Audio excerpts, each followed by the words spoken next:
Welcome everyone. Welcome everyone. Welcome everyone to another Ref Brandon and the Todd family YouTube video. Wherever you are, whatever you may be doing, thank you so much for making Ref Brandon and the Todd family a part of your day. We always greatly appreciate it. It's a Wednesday, so you know that means it's time for another weekly top 10 countdown.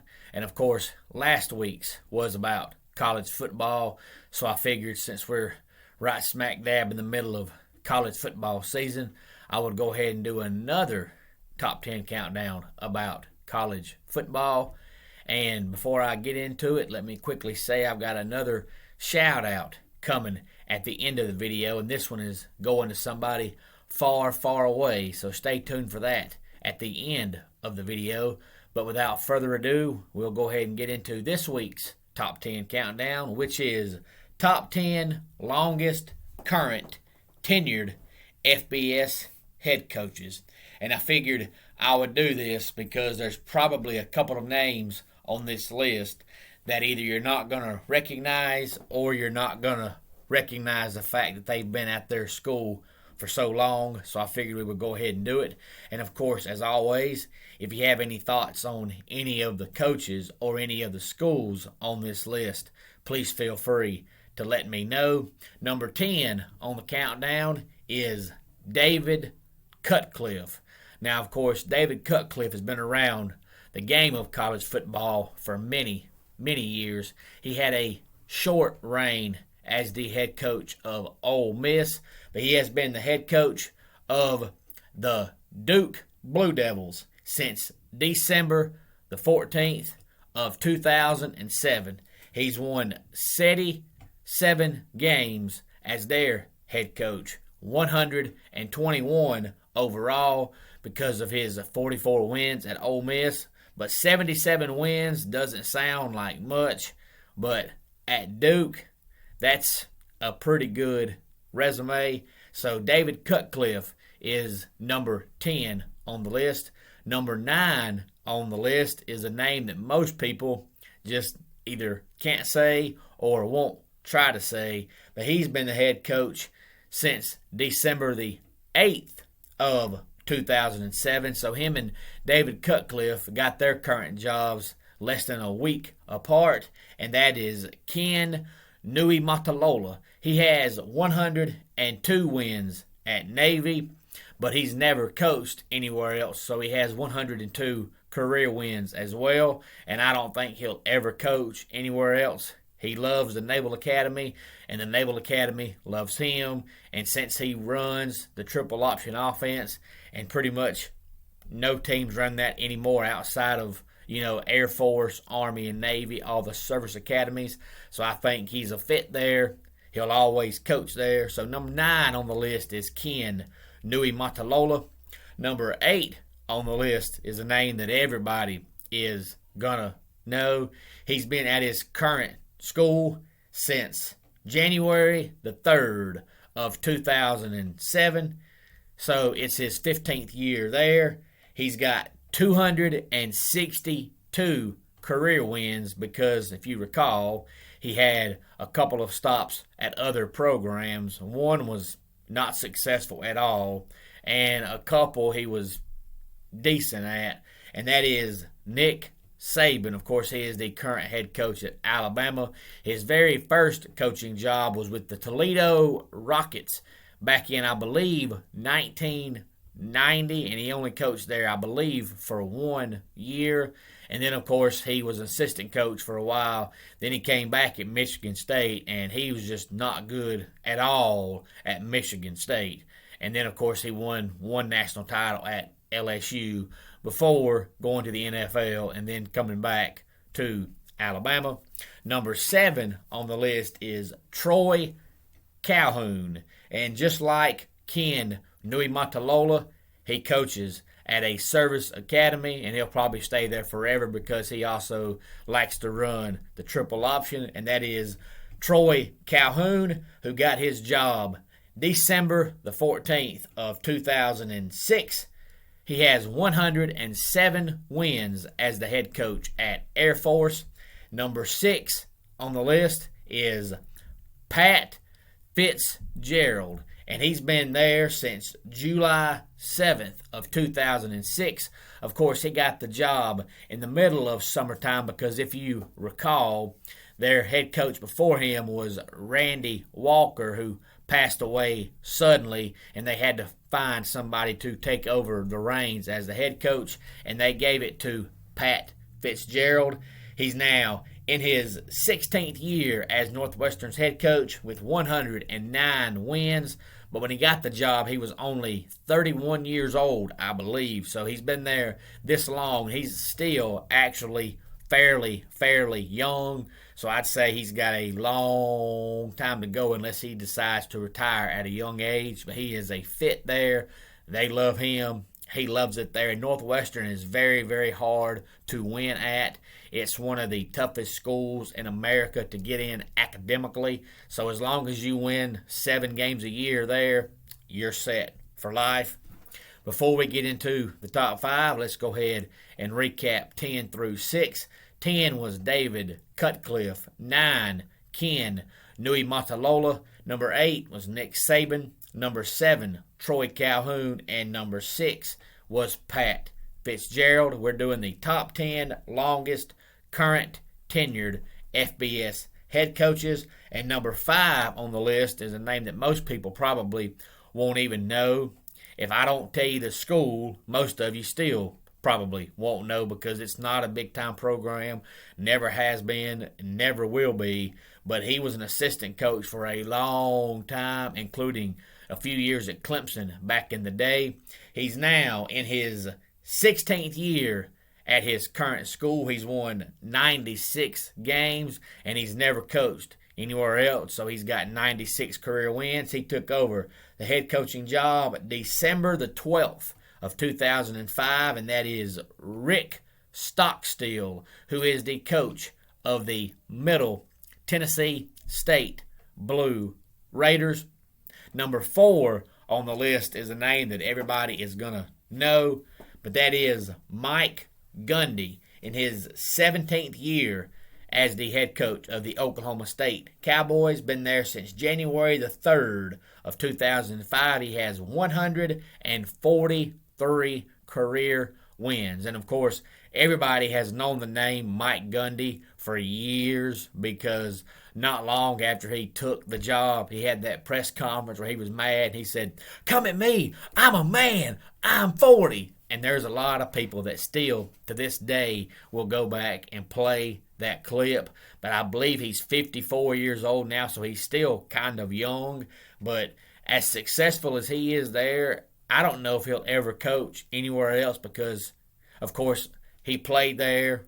He went to school there, so I'm sure he likes it there, and I'm sure they like him. But if you win 8 games a year at Oklahoma State, they're not going to fire you, but he may eventually one day leave. He's one of those coaches that almost every time a job comes open, you hear his name, but he's never threatened to leave. But I do know that their biggest donor was T. Boone Pickens, where, of course, the stadium name comes from. And T. Boone Pickens passed away, I believe, not too long ago, so I don't know if all the current head boosters like him as much as T. Boone Pickens did, but he seems happy there, and so far they seem happy. Of course, they're going to be happy this year because they're undefeated.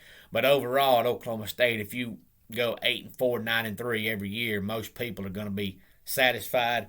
Number 3 on the list is another guy like Mike Gundy that coaches at a program that's always good, but they never get the credibility they should, and he never gets the credibility he should. But he's been there for many years, and he seems satisfied, and they seem satisfied. He got the head coaching job December the 9th of 2004. In his 17th year, he's won 138 games as their head coach, and that's Kyle Whittingham. He took over when Urban Meyer left years ago because he learned from Urban Meyer, but he's just never got into trouble Urban Meyer has always consistently gotten into. More on the Urban Meyer situation coming up here in just a minute. But Kyle Whittingham has been very successful. Of course, they almost made the playoffs a couple of years ago that they lost to Oregon, but I still don't think they would have got in because Utah is kind of like what you see right now at Cincinnati. I know Cincinnati is not a Power 5 team and Utah is, but still Utah is not a name program. And they did everything they could that year to keep Utah out of the playoffs. And even if Utah would have beat Oregon, I still don't think they would have got in. It's kind of the same way now with Cincinnati. Cincinnati, if you watch them, anybody with the brain can see, if you know anything about football, that they're one of the best 4 teams in America. But since they're Cincinnati and they're not a name program, they will do everything they can do to keep them out of the playoffs. Number 2 on the list is a guy that's been at his school for 21 years. Got the job December the 8th, the year 2000. He's won 181 games, and everybody's going to know this name because of the fact that if you go back in time about 10 or 11 years, he was a coach that every time a job came open, he was rumored to be taking it, even though he never even gave a hint to the fact that he was even thinking about leaving. Everybody wanted him because of how successful he was. And now all of a sudden, in the past 5 or 6 years, his team's gone from being a 9 or 10 win team to being a 6-win team. And now it seems like nobody wants him, but he's still content where he is. And the program is still content. And that is Gary Patterson. Of course, a few years back, everybody thought they should have been a playoff team, and they got left out, and they've never been the same program ever since then. And number 1 on the list is a name everybody's going to know because I've talked about him before. If you watch college football, you know who he is, and that is Kirk Ferentz, who is in his 23rd year at Iowa, became the head coach December the 2nd of 1998.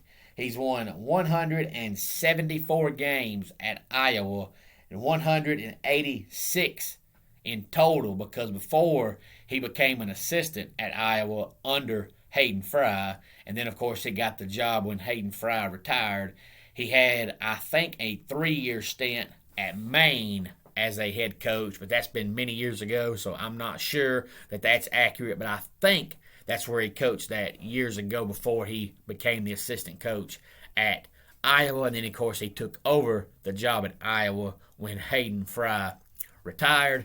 Iowa was one of those programs, if you go back and look, even when Hayden Fry was there, they wear the same colors as the Pittsburgh Steelers, and they run their program the same way the Pittsburgh Steelers run their NFL team. You know, the Pittsburgh Steelers have been around forever, but they're one of probably few, if not the only NFL team that doesn't recycle head coaches every 5 or 6 years. They had Chuck Noll all those years, and then Bill Cowher all those years, and now Mike Tomlin, because they believe that continuity is how you win, and you can't have continuity when you're firing your head coach every 3 or 4 years. Well, Iowa is the same way.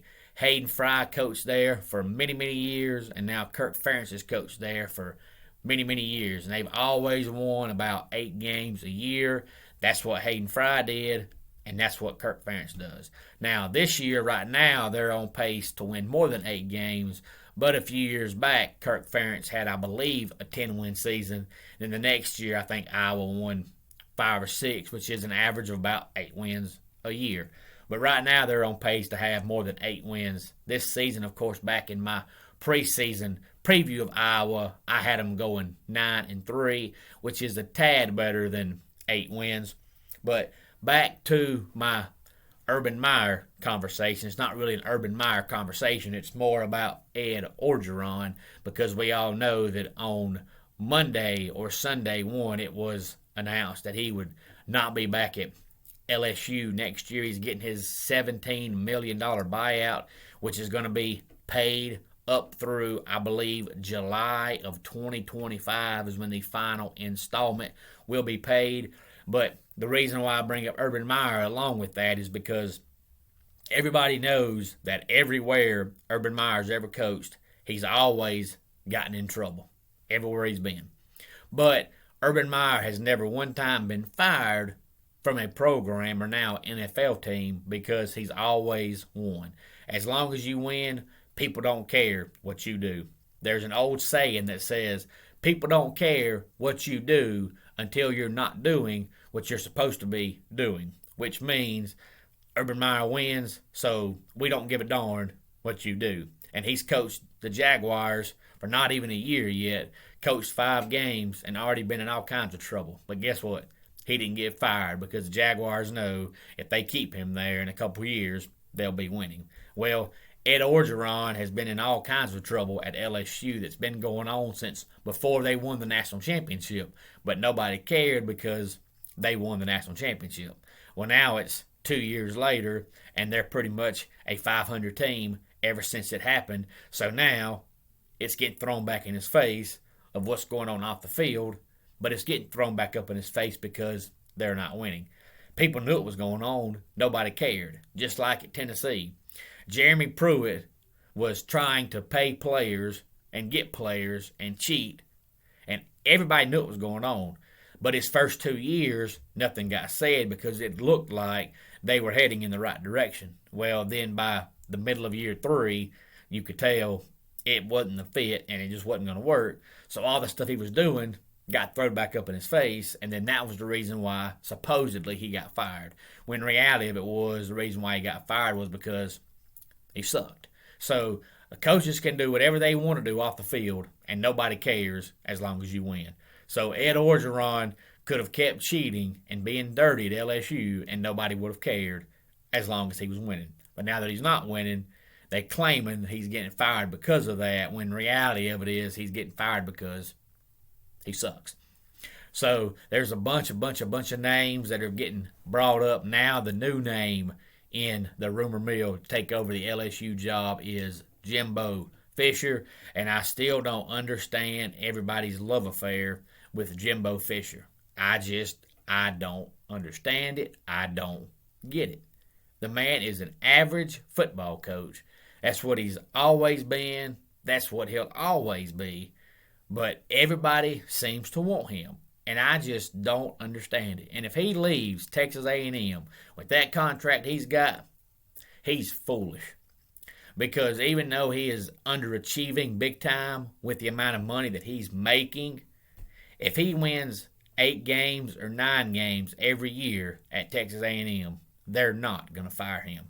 If you go to LSU and you win 9 games a year, by year 4, if not year 3, you're going to be on the hot seat. So if he leaves A&M with the money he makes, he's crazy. But why LSU wants him, I do not understand. It makes 0 sense to me. But my shout out in today's video is going out to my man Britt, who subscribed to the channel back on Monday. And I asked him what was his favorite sport, and he said college football, but he also loves wrestling. So I told him, hey, I'll give you your shout out on Wednesday, since Wednesday's video is going to be about college football. And he is currently living over in South America, which is why I said today's shout out is going far, far away. So we have now reached South America, which I think is amazing. So Britt, thank you so much for subscribing, and enjoy your time in South America. Hopefully you enjoyed today's video, and get your friends and family to subscribe to the channel as well. And make sure you and everybody else that watches the videos give a thumbs up. We always greatly appreciate it.